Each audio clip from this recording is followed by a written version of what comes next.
மோஸ்ட்டாக ட்ரீட்டுன்னு சொன்னாலே இந்த நான் அந்த லிஸ்ட்டில் ஃபஸ்ட்டில் இருக்கும். ஒரு மாதிரி சாஃப்டாக கொஞ்சம் ஸ்வீட்டாக சுவியாக இருக்கும்.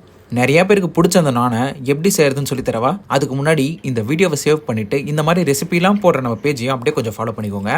ஈஸ்ட்டை லேசாக சூடான தண்ணியில் போட்டு ஒரு ஸ்பூன் சர்க்கரையை போட்டு ஆக்டிவேட் பண்ணி வச்சுக்கோங்க. இப்போ மைதா மாவில் கொஞ்சமாக உப்பு சேர்த்து ஆக்டிவேட் ஆன ஈஸ்ட்டையும் சேர்த்து நல்லா பிசைஞ்சு ஒரு 1.5 மணி நேரத்துக்கு மூடி விட்டு எடுத்திங்கன்னா இப்படி நல்லா சாஃப்டாக டபுள் ஆகி வரும். அதை நல்லா 5 நிமிஷத்துக்கு பிசைஞ்சு விடுங்க.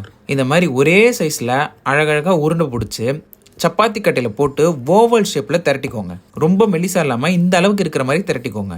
இப்போ இது மேலே பொடியாக நறுக்கின கொத்தமல்லி அப்புறம் கரிஞ்சீரகம் சேர்த்து லைட்டாக அமுக்கி விட்டு சூடான தோசைக்கல்லில் அப்படி ஒருக்கா இப்படி ஒருக்கா திருப்பி போட்டு நல்லா வெண்ணெயை தடவி சிக்கன் கிரேவி போட்டு ஒரு ரூபா வச்சிங்கன்னா ஒன்றும் இல்லை, அதை சாப்பிட்டுட்டு திருப்பி இன்னொரு ரூபா வைப்பீங்க. இதை மறக்காமல் ட்ரை பண்ணி பாருங்கள். செம்ம சாஃப்டாக இருக்குது. சரி, ஓகே, நெக்ஸ்ட் வீடியோ பார்ப்போம். பை.